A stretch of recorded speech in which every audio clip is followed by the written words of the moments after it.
I've been reading a lot lately about how it is that the mind constructs consciousness. Some of this is in the area of artificial intelligence, but also just kind of how do we understand consciousness, particularly from consciousness changing kinds of experiences and drugs. Part of this is coming out of Michael Pollan's book, How to Change Your Mind. It seems that what we do is that we have a capacity to be aware of what's happening around us or within us. We are taking in information. We're sensitive to what's arising in the world, but there's a whole lot more going on than we can possibly pay attention to. So one of the things we're doing is we're figuring out, okay, that's something I want to pay attention to, but that I can forget that.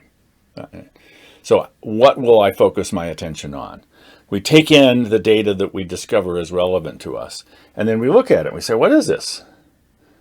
And we compare it to various maps of understanding that we have, and we say, oh, that's what this is. Okay. And so now I've taken in the data, I've created meaning about it, and then I figure, okay, what am I going to do? Is there anything I need to do about this?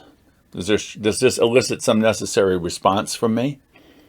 And so there's this process of data gathering, meaning making, sense making, and then some action in response to that.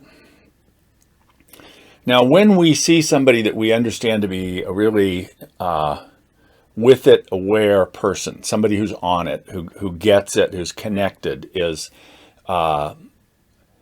sometimes we talk about them as knowledgeable, sometimes we talk about them as intelligent, and sometimes we may speak of them as being wise.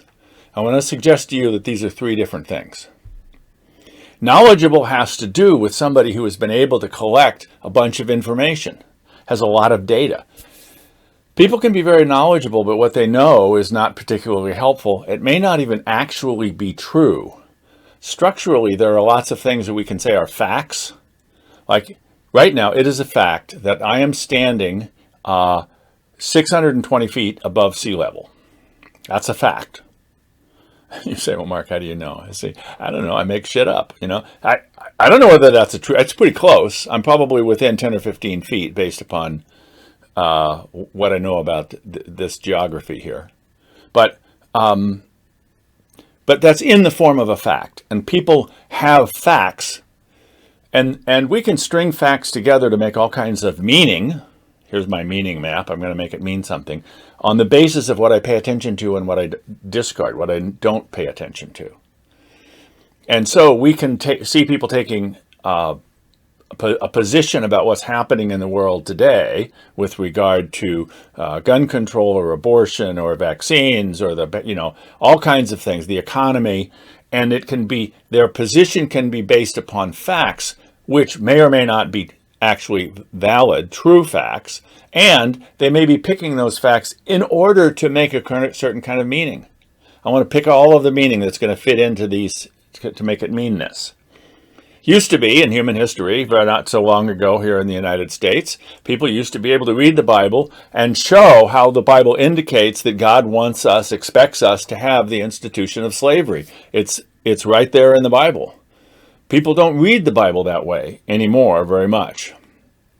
But that used to be the most common way of understanding, because they're slaves, in the Bible. Throughout most of human history, at least as we understand it, civilizations have had slaves.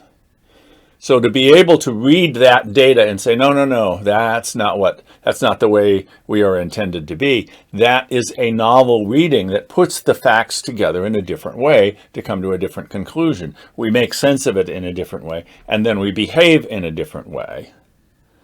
How facile we are, how easily we can take the facts and we can take the cognitive map and we can put them together and we can say, okay, this is what it means. There's some people who can do that really quickly. And so they're really well able to make sense of things easily.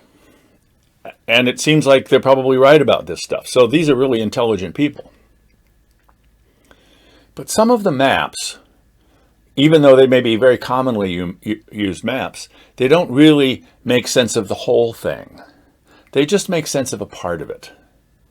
And what we see in people who are wise is that they are able to use certain cognitive maps that take into account lots and lots of data. They incorporate multiple perspectives into the formation of meaning, and thus they behave differently.